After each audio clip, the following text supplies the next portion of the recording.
Number 2, લીંબુ જેવા. કેટલાક મિત્રો લીંબુ જેવા હોય છે. એ લોકો શું કરે છે, લીંબુને દૂધમાં નાખો એટલે શું થાય? હવે ફાટી જાય, દૂધ ફાટી જાય. અને એવી જ રીતના કેટલાક મિત્રો તમારા જીવનમાં લીંબુ જેવા હોય, તમારી જિંદગીને ફાડી નાખતા હોય છે. એટલે એ શું કામ કરે છે? એ તમને પાપમાં જોડતા હોય છે, એ તમને ધર્મથી દૂર કરી દેતા હોય છે. તમે પૂજા કરતા હો, હા, પૂજા શું કરવાની? આજના ટાઈમમાં આ બધા તો 17મી સદીના હોય ને ભગત લોકો, એના કામ છે. આપણે કઈ મણીબેન થોડા છીએ? આપણે કઈ પૂજા ના કરવાની હોય. તમે તપ કરો છો. અરે યાર, ભગવાને આટલું બધું ખાવા પીવા માટે આપ્યું છે, તમે તપ કરો છો. તમારા જીવનમાંથી તપ છોડાવે, ધર્મ છોડાવે, પૂજા છોડાવે, પ્રવચન છોડાવે. અરે એવાય તમારા કોઈક દોસ્ત હશે. શું શિબિરમાં યાર, મારા સાહેબના મોઢામાં એક જ વાત હોય, આ છોડો, આ ખરાબ, આમ નહીં કરવાનું, તેમ નહીં કરવાનું. બાધા સિવાય ત્યાં કોઈ વાત જ નથી હોતી. આવી શિબિર બીબિરમાં આપણે નહીં જવાનું. અધૂરામાં પૂરું. વર્તમાન કાળની કેટલીક તમારી ફિલ્મોએ પણ આમાં તેજાબ રેડવાનું કામ કર્યું છે. જેમાંની એક OMG, એને તમારો ધર્મ છોડાવવાના કામ કર્યા છે. અલબત્ત અમારા જૈનોની શ્રદ્ધા એટલી બધી ઊંડી છે, એટલી બધી ઊંડી છે. મને પૂરો વિશ્વાસ છે કે આવી 10 OMG આવશે તો પણ તમારો ધર્મ તમે નહીં છોડો.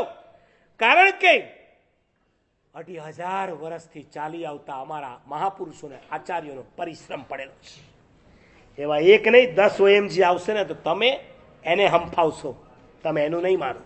મેં 2 દિવસ પહેલા મારા સવારના પ્રવચનમાં કીધું હતું, હું GMDCમાં ગયો તો પરેશ રાવળને ફેસ ટુ ફેસ મળ્યો. મેં કહ્યું, તમે શા માટે આવું કરો છો?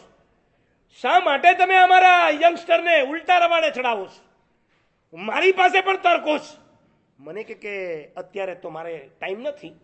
તમે સાહેબ 15 જાન્યુઆરીએ જો ગાંધીનગર આવો તો આપણે ત્યાં બેસીને વાત કરીએ. અને હું એ ટાઈમે ગાંધીનગર ગયો. 15 મે ગાંધીનગર ગયો. મારે કામ હતું ગાંધીનગર, અને ત્યાં જ વિજય રૂપાણીના બંગલે પણ ગયો. તો 1 કલાક અમારી વિજય રૂપાણી સાથે મીટિંગ પણ થઈ હતી. અને મને લાગે છે હવે નજીકના સમયમાં મેં જે વાત મૂકી હતી એના કદાચ મીઠા ફળ વિજય રૂપાણી પાસેથી આપણને ચાખવા મળશે. અત્યારે નહીં કહું, એ જ્યારે આપણને જોવા મળશે ત્યારે વાત કરીશ.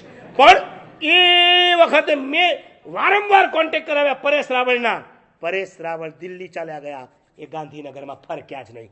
હું એ કહેવા માગું છું, OMG જેવી 10 ફિલ્મ આવે, મને પૂરો વિશ્વાસ છે તમે તમારા જીવનમાંથી ક્યારેય કોઈ ધર્મને નહીં છોડો. છોડશો નહીં છોડો. હું તો તમને કહું છું, તમે તૈયાર થાવ. તમે એવી ક્લિપ કેમ ના બનાવો? OMGની ક્લિપ તમે અમને બતાવો અથવા અમને કહો, એના કરતાં એની સામે એન્ટી ક્લિપ તમારે તૈયાર કરવી જોઈએ. એમ કે આ ભગવાનના મૂર્તિ ઉપર હજારો લીટરના અભિષેક થાય છે, આ બધો દૂધનો વેડફાડ, એના કરતાં કેટલાય ગરીબો છે. ઉભા રહ્યો, કબાલી પિક્ચર આવ્યું છે, કોણ છે? રજનીકાંત. એના પોસ્ટર ઉપર કેટલા લીટર દૂધના અભિષેક થયા હતા જરા બોલો તો. તમારે બતાવવું જોઈએ. અમે 1 કળશથી પરમાત્માનો અભિષેક કરીએ છીએ. આ ગાંડિયાઓ બેગડાના બેગડા ભરીને કબાલીના પોસ્ટર ઉપર, રજનીકાંત પર પણ નહીં, એના પોસ્ટર ઉપર જો કરતા હોય, પોસ્ટર ઉપર જો અભિષેક થઈ શકતો હોય તો લાગણીનો વિષય છે. એમની લાગણી જેમ ત્યાં છે તો એના કરતાં 1000 ગણી લાગણી અમારા પરમાત્મા પાસે છે. અમને પરમાત્માના અભિષેકથી તમે ક્યારેય અટકાવી નહીં શકો. આવા તો ઢગલાબંધ દ્રષ્ટાંતો છે. પણ તમને જો ધર્મથી કોઈ અટકાવે તો એ મિત્ર તમે સમજો કે લીંબુ જેવો છે. આવા લીંબુ જેવા મિત્રોથી દૂર રહેજો. થાય તમારી તાકાતો તો એને લેતા આવો, પણ તમે તમારા જીવનમાંથી ક્યારે ધર્મને છોડો નહીં, ધર્મને બાયકોટ નહીં કરો. 3જા નંબરનું છે. 3જા નંબરના મિત્ર છે જે સાકર જેવા હોય છે. દૂધમાં સાકર નાખો તો દૂધ કેવું થઈ જાય? ગળ્યું થઈ જાય, મીઠું થઈ જાય. એમ જેની સાથે તમે દોસ્તી કરો એ માણસ તમને સજ્જન બનાવે, એ માણસ તમને સદગ્રહસ્થ બનાવી દે.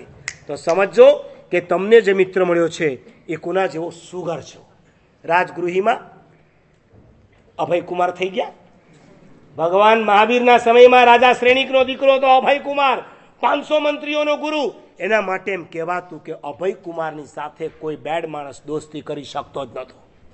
સારો માણસ. હું ઈચ્છું છું તમારી પણ એવી ગુડવિલ હોવી જોઈએ, તમારું એક એવું સર્કલ હોવું જોઈએ જેમાં કહી શકાય અમારા ગ્રુપમાં, અમારા સર્કલમાં નબળો માણસ ક્યારે પ્રવેશી શકે જ નહીં. કદાચ એ પ્રવેશે, અમારા જેવો ધર્મી એને બનાવી દઈએ, પણ અમારામાંથી તો એક પણ વિકેટ ખેરવી ના શકે.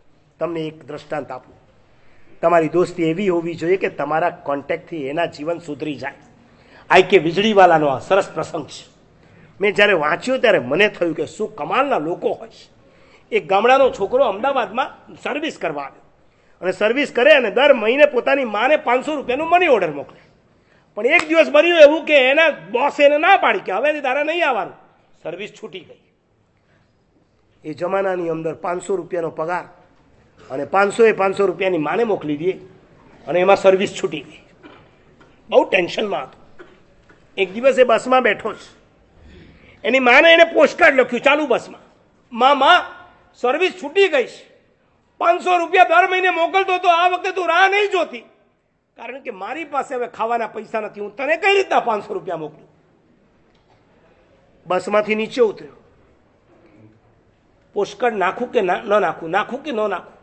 મારી માં વાંચશે તો મારી માને કેટલું દુઃખ થશે. 500 રૂપિયા ન મળ્યા એનું નહીં, મારા દીકરાની નોકરી છૂટી ગઈ એનું દુઃખ. નાખું કે ન નાખું. હાથ નાખવા ગયો, ખિસ્સું કપાઈ ગયું. એ ખિસ્સામાં 150 રૂપિયા હતા બચાવેલા. આ બાજુ ખિસ્સામાંથી પોસ્ટકાર્ડ પણ ગયું, 150 રૂપિયા ગયા. ઘરે પહોંચ્યો, ચેન નથી પડતો. 4 દિવસ ગયા, એમાં માનો પોસ્ટકાર્ડ આવ્યો. ખલાસ. માએ લખ્યું હશે, બેટા આ વખતે 500 રૂપિયા કેમ નથી મોકલ્યા, શું જવાબ આપું મારી માને?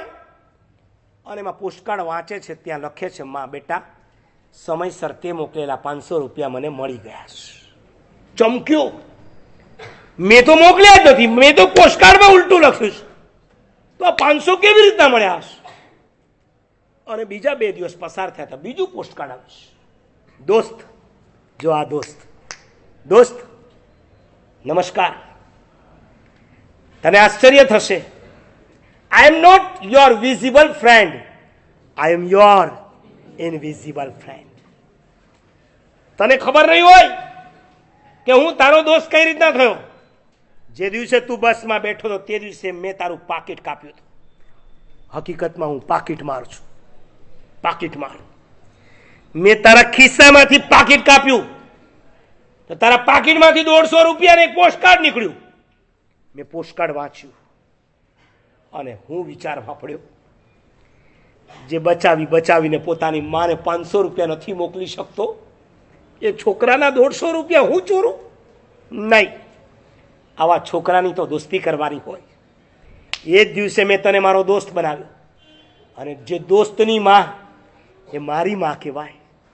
તારા 150 રૂપિયામાં મેં બીજા 350 એડ કરીને 500 રૂપિયા તારી માને નહીં, મારી માને મોકલી દીધા છે. બેટા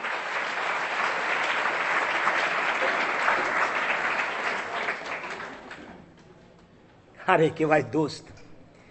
અડધી રાતે જે તમને કામ લાગે એને દોસ્ત કહેવાય.